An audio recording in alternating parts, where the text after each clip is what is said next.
penting, salah satu kunci penanggulangan bencana adalah salah satunya adalah tentang komitmen politis dari kepala daerah atau dari pimpinan masyarakat di tempat tersebut. Itu yang paling penting, karena jika pemerintah daerahnya, kepalanya, ataupun kepala dari suatu masyarakat tersebut tidak komitmen terhadap penanggulangan bencana, tentunya tidak bisa melaksanakan ritual-ritual atau aturan-aturan yang sudah ditetapkan oleh masyarakat tersebut.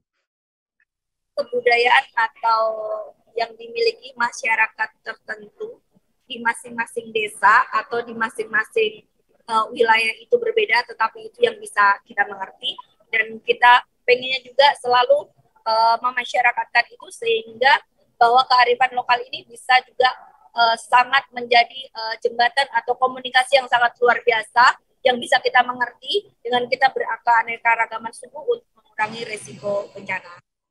Saya ingin menambahkan saja bagaimana perempuan sangat erat ketika merawat hutan. Ini juga menjadi bagian dari kearifan lokal yang kita bangun. Kemudian juga nilai-nilai edukasi kepada anak sejak dari usia dini untuk tidak membuang sampah sembarangan. Ini juga menjadi nilai-nilai kearifan yang juga bisa kita sampaikan. Tadi saya juga ingin menyampaikan pentingnya ada beberapa alarm misalnya terkait dengan tanda-tanda bahaya. Tadi sudah dikupas tuntas oleh Bu Wulan. Itu juga menjadi pemikiran kita bersama.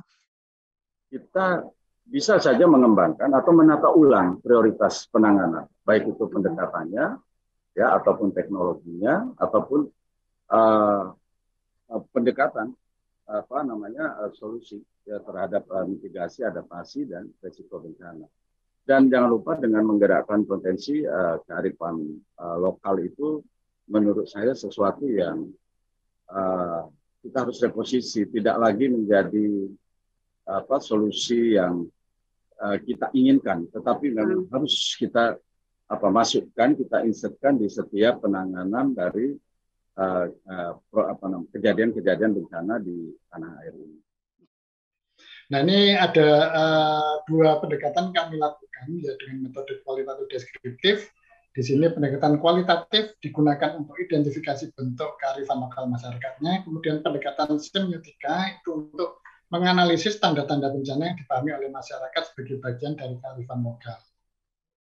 Kalau kemudian kita bicara peristiwa gempa bumi, ya, peristiwa erupsi gunung, itu kemudian pada akhirnya ya kita bicara tentang masyarakat lokal dan pemerintah lokal, kapasitas lokal. Gitu. Itulah kenapa saya sebut bahwa setiap bencana itu adalah lokal. Gitu. Dan ini artinya menunjukkan bahwa, dan tadi disinggung oleh Pak Doni ya soal tata kelola gitu ya. Nah, tata kelola ini sebenarnya yang akan menentukan seberapa peristiwa bencana itu akan punya dampak merusak atau dampak mematikan bagi masyarakat ya, bagi kehidupan. Dan ini yang menurut saya perlu kita pikirkan dengan serius, bagaimana kearifan lokal itu menjadi bagian dari tata kelola. Gitu ya. Soal peran perempuan saya setuju sekali tadi dengan Ibu Ratna, tapi sayangnya ya Bu, peraturannya sudah banyak gitu ya. Tapi pada saat pelaksanaannya itu sangat lemah sekali. Contoh yang paling dekat adalah di wilayah Sulawesi Tengah kemarin. Peraturannya sudah sangat baik kami lihat, tapi pada saat pelaksanaannya itu tetap saja ada pelanggaran-pelanggaran terhadap hak-hak perempuan. Bukankah kita sudah tahu di mana akan terjadi lempeng gempa bumi?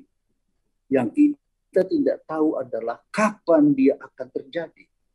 Karena kita sudah tahu di mana, tapi kita belum tahu kapan, maka saya kira persoalannya ada dua. Kenapa tidak dilakukan relokasi?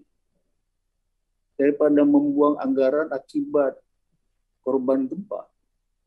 Yang kedua, kenapa tanggung-tanggung untuk membangun bangunan tahan gempa seperti di Jepang?